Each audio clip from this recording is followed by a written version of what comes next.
बोलत बसू नका, आता करायचे.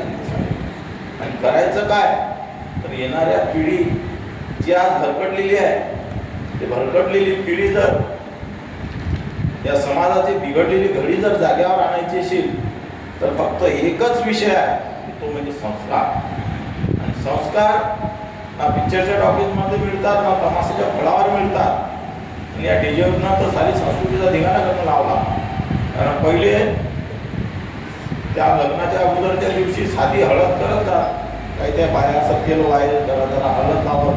आता हळदीमध्येच एवढा खर्च उरायला, डीजे वेगळा, ते कपडे वेगळे, ते मग ते बाकीचं जे काही प्रोग्राम चाललं संस्कृतीले घातक महिलांचं. पहिले महिला स्वयंपाक घरच्या महिला बनवायच्या. पहिले जुन्या काळात लग्नाचा स्वयंपाक सुद्धा आजूबाजूच्या महिलांच्या तर्फे स्वयंपाक व्हायचा आणि नाचणाऱ्या बाया बाहेरून आणावं लागत. आता स्वयंपाक बनवणाऱ्या बाया बाहेरून आणावं लागतात आणि नाचणाऱ्या घरच्याच आहेत. असं उलटं चित्र झालं. हे कुठंतरी थांबलं पाहिजे.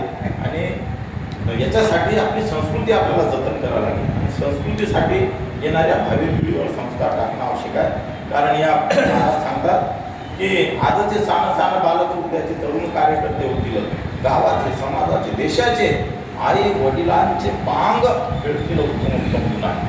आणि या कोवळ्या कड्या माझी लोकले रवींद्र, ज्ञानेश्वर, शिवाजी, विकसता प्रकटतील समाज शेकडो महापुरुष. याचं काय करावं लागेल तर या 1 मे पासून अनेक ठिकाणी श्री गुरुदेव सुसंस्कार शिबिराचे आयोजन नांदूर असेल, माटरगाव असेल, आता शेगावला पण त्यांनी तारीख जाहीर केली. आणि मुलींची शिबिर आहे, मुलांची शिबिर आहे. जिथं जिथं शक्य होईल तिथं मुलांना मुलींना पाठवा. कारण राजे जरी होऊन गेले, कृष्ण राजा होता, राम राजे होते, कौरव पांडव, जेवढे काही आपली संस्कृती आहे हे सर्वच्या सर्व आपल्या गुरुकडे, आपल्या आश्रमामध्ये त्यांनी शिक्षा घेतली, दीक्षा घेतली. असा कोणी नाही की राजाचा मुलगा आहे म्हणून तो घरी बसून ठेवला. त्याला तिथं जावंच लागलं, सकाळी 4 वाजता उठावंच लागलं, ध्यान करावं लागली, गुरुची सेवा करावं लागली, सर्व जे काही संस्कृती आहे, जे मंत्रोच्चार आहे ते सर्व पाठांतर करावं लागलं. आणि जे काही अध्यात्माचे ग्रंथ होते त्या ग्रंथाचा अभ्यास त्या काळातही काही प्रत्येकाला करावा लागला. आज आपण ग्रंथाकडे पाहून राहिलो, संस्कृतीचा विषयच नाही. आणि गुरु आणि अध्यात्म परमार्थ याच्यापासून ही पिढी दूर जात आहे. मोबाईलामध्ये गुंतली, मोबाईलातलं नको असलेला जो गोष्ट आहे, गेम वगैरे, ते काही पबजी आणखी काही गेम आहेत, ते गेममध्ये एवढे कुठे घुसले. आता परवा दिवशी मी त्या यवतमाळ साईडला एका लग्नाला गेलो होतो आणि एक दाम्पत्य आलं होतं. तर मुलगा त्याला मोबाईल मागायचा, दिलं त्यांनी मोबाईल घेतल्याबरोबर त्यानं त्या वडिलांनी त्याच्याजवळचा मोबाईल घेतल्याबरोबर मुलगा त्याच्यावर शंका झाला मारायसाठी. मुलगा जास्तीत जास्त तो कॉन्व्हेंटलाही गेला नव्हता, 4-5 वर्षाचा होता, पण वडिलांना मारायची तयारी होती त्याची. म्हणजे मारायची म्हणजे फटाफट असे 2-4 थापटा मारायची. म्हणजे मोबाईल हिसरला तर तो आक्रमक सुद्धा होऊ राहिला. कारण त्या गेममध्ये त्याची पावर आहे. तुमचा जो माइंड आहे, हे जे मेंदू आहे आपला, हे ते उठून घेऊ राहिला, त्याच्या बाहेर तो मेंदू जायला तयार आहे. आणि याच्यापासून वाचवण्यासाठी एकमेव शस्त्र आहे ते अध्यात्म, परमार्थ, ध्यान, प्रार्थना आणि सुसंस्कार शिबिर. आता मी स्वतः सुसंस्कार शिबिर केलं, तर त्या काळात तर मोबाईलच नव्हता. मी ज्यावेळेस केलं, मी 2002 मध्ये शिबिर केलं. 2002ला ज्या दिवशी मी त्या शिबिरामध्ये घुसलो 2 मेला, तर 2 जूनला बाहेर पडलो. तोपर्यंत 1 महिनाभर कोणताच कॉन्टॅक्ट नाही. फक्त गुरुदेव, मी, ध्यान, प्रार्थना, अभ्यास, पाठांतर हा माझा स्वतःचा विषय होता. माझ्या मुलानं 3 शिबिर केले. आता तो सहाय्यक शिक्षक असते गुरुदेव सेवा नागपुरात. माझ्या मुलीने सुद्धा शिबिर केलं. आणि आम्ही घरी दररोज ध्यान, प्रार्थना ह्या सर्व गोष्टी राबवतो स्वतः. माझी तर विनंती राहील तुम्हाला सर्वांना, आता जवळपास सर्व अँड्रॉइडवाले आहेत, सर्वांकडे जवळपास स्मार्ट मोबाईल आहेच. या स्मार्ट मोबाईलमध्ये तुम्ही प्रार्थना डाउनलोड करून घ्या, म्हणजे तुमचा डाटा खलास होणार. रोज त्या नेटवर जा आणि ते प्रार्थना सर्च करा, ते लावा, डाउनलोड करून घ्यायची. वेळ झाला की तुमच्या ज्यानं नाही प्रार्थना केली गेली, ऐका, त्याच्यातले शब्द जे आहे, शब्द आहे, तुमच्या कानावर जरी ही प्रार्थना पडली तरीही त्याचं फळ आहे. सकाळी ध्यान करा, ध्यानसुद्धा डाउनलोड करा.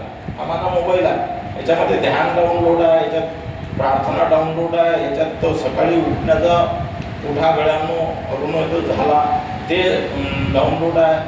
उठल्याबरोबर आपण जिथं झोपलेलो असतो तिथून खुर्चीवर पाय ठेवायच्या आधी कराग्रे वसते लक्ष्मी ते पाठ त्याच्यामध्ये डाउनलोड आहे.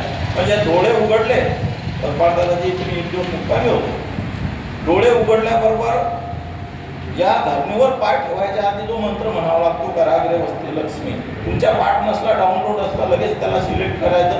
यूट्यूबवर गेल्यानंतर लगेच येते तो म्हटला की नंतर पुढचं दर्शन घ्यायचं, पुढची कार्य सुरू ते सुरू झालं. लगेच उठा गळ्यानं लावून द्यायचं, उठा गळ्यानं झाल्याबरोबर ध्यान लावून द्यायचं.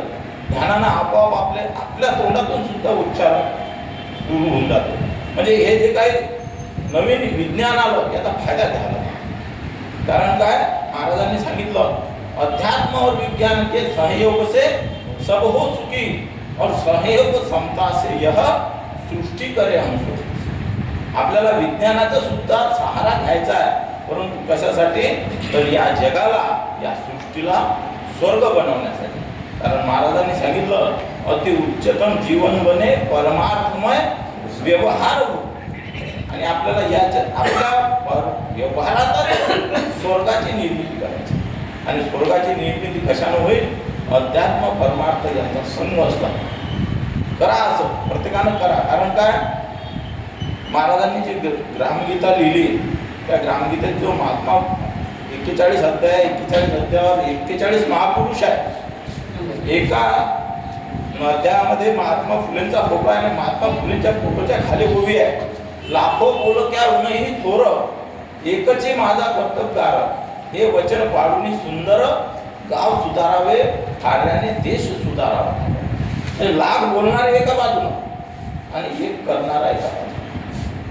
ग्रामगीतेत सुद्धा महाराजांनी लिहिलं की जे समजले आणि वर्तले त्याची भाग्य पुरुष झाले, बाकी जे उरले ते करणे. ज्याला समजलं दुसऱ्या दिवसापासून किंवा त्याच दिवसापासून आचरणात आणलं त्याचे फोटो लागले. हे फोटो जे लागलेले आहे साध्या सुद्धा माणसाचे लागत नाही. यानं आचरणात आणलं आणि महाराजांनी सुद्धा सांगून ठेवलं की ग्रामगीता नव्हे पारायणासी, वाचता वर्तता वाट दावी जनासी. वाचल्यानंतर ती वर्तनात आली पाहिजे, नुसतं वाचल्यानं मिळेल ना. म्हणून वर्तन जेवढं शक्य होईल तेवढं बदलण्याचा प्रयत्न करा. बोलण्यासारखं खूप आहे, परंतु महाराजांनी प्रार्थनेवर फक्त 7 मिनिट बोलण्याची प्रणाली लावून दिलेली आहे. बोलत राहू आपण असं खूप व्यवस्थित. ज्या ज्या वेळेस तुमचं असलं मला कॉल करत चला. माझं स्वतःहूनच इच्छा असते की हे ज्या तिथ्या येतात एकादशी किंवा रविवार त्या पिरियडमध्ये जर मी या रजतनगरी खामगावमध्ये जर असलो मला आठवण येते की आज आपल्याला मी सकाळी वतपाळ दादाला फोन केला होता की म्हटलं बा कालची बी एकादशी होती, आजची बी एकादशी आहे, मग तुम्ही साधली होती. ते म्हणून नाही आम्ही दुसऱ्याच देवाची साधत असतो आणि या आश्रमात तर नियम पक्के झाले एकदम. मला समजला तो विषय. म्हटलं चला. माझं कीर्तन होतं आज अटाडीला, परंतु तिथं आणखी थोडी गडबड झाली. एका जणाची बारस होती, तो म्हणे मी एक महाराज पहिलेच सांगून ठेवलं होते. म्हटलं काही हरकत नाही, मी मोबाईलमध्ये टाकून ठेवलं होतं माझं कीर्तन आहे म्हणून. म्हटलं काय हरकत त्या महाराजचं होऊ द्या. त्यांचं यावेळेस माझे तसे 10 कीर्तन झाले त्या आढाडीला. त्यांची बंदरवाडी एकादशीचे कीर्तन असतात. असो आज इकडे सेवा असेल माझी म्हणून गुरुदेवानं इकडेच बोलावलं. वतपाळ दादाने सुद्धा मला वेळेवर फोन केला, चांगली गोष्ट झाली. असो माझे लांबलेले प्रार्थनेवरती 2 शब्द कसं प्रती घेतो. सर्वांना जय.